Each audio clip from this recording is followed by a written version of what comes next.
जय श्री राम। बहुत स्वागत आपका आपके अपने बेहद खास कार्यक्रम में। मैं हूं आपके साथ आपका अपना डॉक्टर राज मिश्रा। तो मेरे मेष राशि के प्रिय जातक जातिका, मई का महीना एक बहुत बड़े बदलाव का महीना, और बदलाव का महीना मैं इसलिए भी कह रहा हूं क्योंकि मई के महीने में बृहस्पति अपनी राशि चेंज करने जा रहे हैं।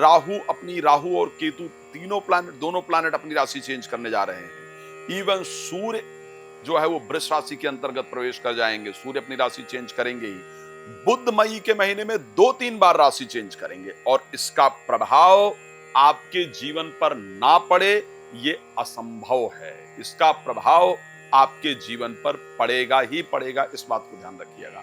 लेकिन वो प्रभाव अच्छा होगा या वो प्रभाव बुरा होगा, उस प्रभाव में से अगर बुरा है तो बचने के लिए क्या करना होगा, और अच्छा होगा तो और क्या अच्छा होगा।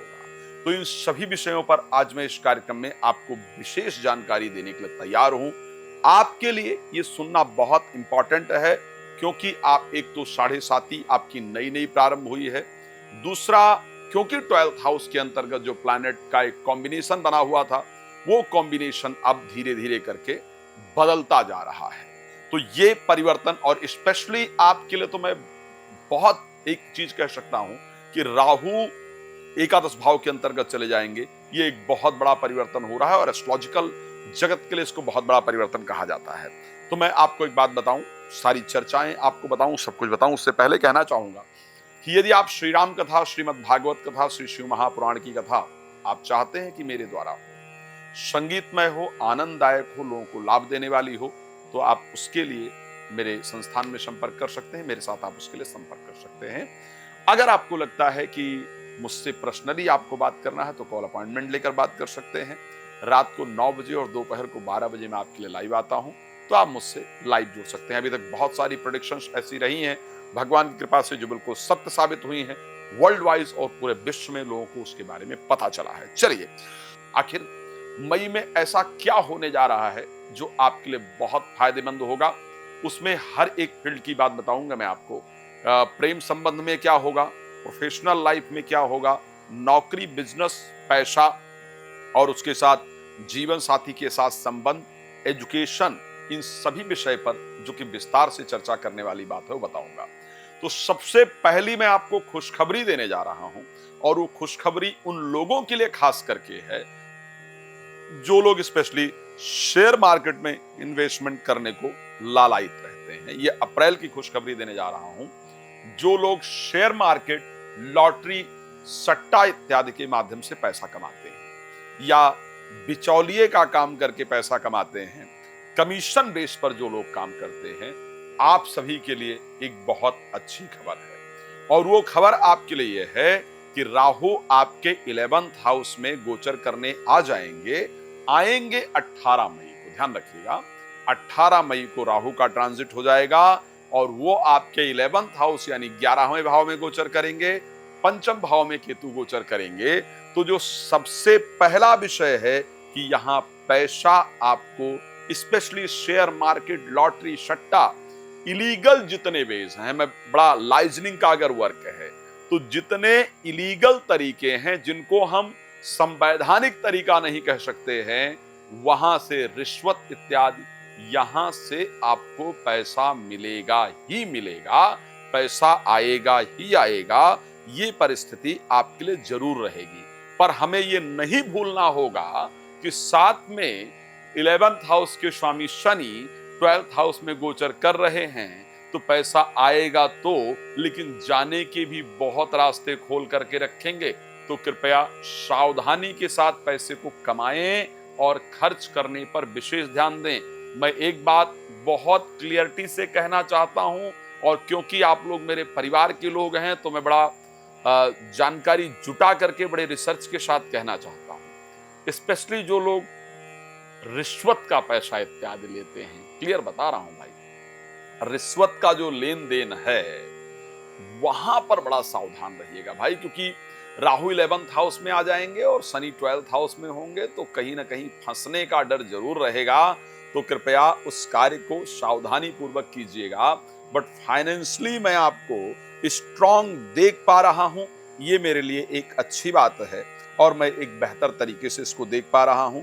शुक्र भी बिल्कुल अंत में जाकर के 31 को अपनी राशि को चेंज करेंगे, तो ये सब बड़े परिवर्तन आपके लिए होने वाले हैं। अब चलिए एक फटाफट एक दृष्टि डाल लेते हैं कि आपकी हेल्थ आखिर पूरे महीने कैसी रहने वाली है। तो हेल्थ के पॉइंट ऑफ व्यू से अगर मैं बात करूं, क्योंकि सूर्य एग्जॉल्टेड होंगे आपकी राशि के अंतर्गत और मंगल नीचस्थ रहेंगे, करीब करीब मंगल का जो नीचस्थ रहने का प्रक्रिया है वो मंगल नीचस्थ रहने वाले हैं। मंगल के नीचस्थ होने के कारण आपको बीपी इत्यादि परेशान कर सकती है, बाल का झड़ना इत्यादि परेशान कर सकता है और अपने क्रोध पर बहुत कंट्रोल रखने की आवश्यकता होगी। मैं मेजर हेल्थ प्रॉब्लम नहीं देख पा रहा हूं, लेकिन फिर भी कुछ ऐसी चीजें निकल करके आएंगी जो आपको परेशान करेंगी। तो साहब आपको सावधान तो रहना ही होगा। वाहन इत्यादि बहुत सावधानी पूर्वक चलाने की आवश्यकता रहेगी पूरे महीने। खैर आपका स्वास्थ्य अच्छा रहे, इसके लिए मैं यज्ञ भी करता रहता हूं। हर राशियों के लिए मैं यज्ञ पूजन इत्यादि करता हूं और आप प्रसन्न रहें, ये मेरी शुभकामना सदैव आपके लिए रहती है। वेल्थ वाइज मैंने आप सबको बता ही दिया है। खैर इन्वेस्टमेंट करने पर थोड़ा सावधान रहना होगा, बिकॉज शुक्र 12th हाउस में गोचर करेंगे पूरे मई 31 मई को वो राशि चेंज करके आपकी राशि में आएंगे। तो इन्वेस्टमेंट जब कर रहे हैं तो वहां कृपया सावधानी रखिएगा, वहां बहुत ज्यादा जल्दबाजी करने का प्रयास नहीं कीजिएगा। अब चलिए एक छोटी सी बात कर लेते हैं एजुकेशन को लेकर के कि ये पूरा महीना कैसा रहने वाला है। तो साहब एजुकेशन से रिलेटेड बहुत पॉजिटिव रिजल्ट आपको मिलने वाला है। एजुकेशन के लिए ये माह बहुत बेहतरीन रहेगा। पढ़ाई लिखाई जो बच्चे कर रहे हैं मन भी लगेगा और आपका रिजल्ट भी अच्छा आएगा, आप चिंता मत कीजिए। एक जो बड़ी चीजें है, कोई प्यार का इजहार आकर के आपको करेगा, ऐसा मुझे आपकी राशि के अंतर्गत नजर आ रहा है। कोई प्रेमी प्रेमिका जो कि आपसे हायर लेवल पर हो, ध्यान रखिएगा, कोई प्रेमी प्रेमिका जो आपसे हायर लेवल पर हो वो आकर के आपसे प्यार का इजहार करे, ऐसी कंडीशन मुझे आपकी राशि के अंतर्गत नजर आ रहा है। तो प्रेम संबंध का योग निश्चित रूप से आपकी राशि के अंतर्गत बन रहा है।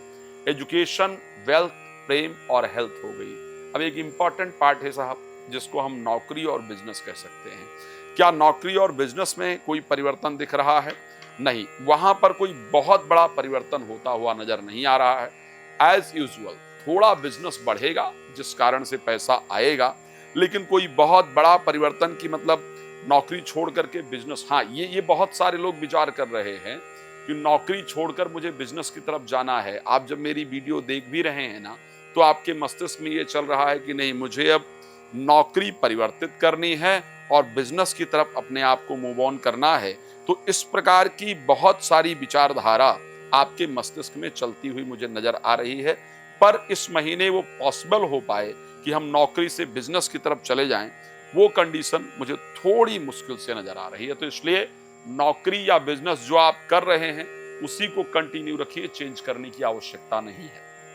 बहरहाल अगर इस परिस्थिति को देखा जाए, लाल कपड़े इस महीने में पहनना सबसे कम रखिए। कोई इंपॉर्टेंट काम कर रहे हैं तो उसको शुक्रवार को या बृहस्पतिवार को करने का प्रयास कीजिए। 4 का अंक आपके लिए लकी रहेगा। बाकी रात को 9 बजे, दोपहर को 12 बजे लाइव आ रहा हूँ, आइए ना, लाइव मिलते हैं, फ्री में बात करेंगे। लाइव बिल्कुल फ्री होता है, और नहीं तो नंबर आपके सामने है, आप देश विदेश कहीं भी रहते हैं, डायरेक्टली कॉल कीजिए, मेरे साथ कनेक्ट हो जाइए। क्योंकि मैं आपकी राशि के लिए जब से 7.5 का प्रारंभ हुआ है, तब से मैं रेगुलर मेष राशि के लिए प्रत्येक शनिवार को तैला अभिषेक और उसके साथ यज्ञ करता हूं, ताकि मेष राशि, क्योंकि बहुत मेरे व्यूअर्स हैं, आप लोग सुरक्षित रहें, प्रसन्न रहें, शनि के प्रकोप से अपने आप को बचा पाएं। तो ऐसे परिस्थिति के अंतर्गत आप लोग मुझे उसके लिए भी संपर्क कर सकते हैं। बहुत प्रसन्न रहें, ये शुभकामना है। फिर मिलेंगे एक नए कार्यक्रम के साथ, और रात को 9 बजे, दोपहर को 12 बजे मेरे साथ लाइव जुड़िए। कथा के लिए आप संपर्क कीजिए। धन्यवाद आपका। जय श्री राम।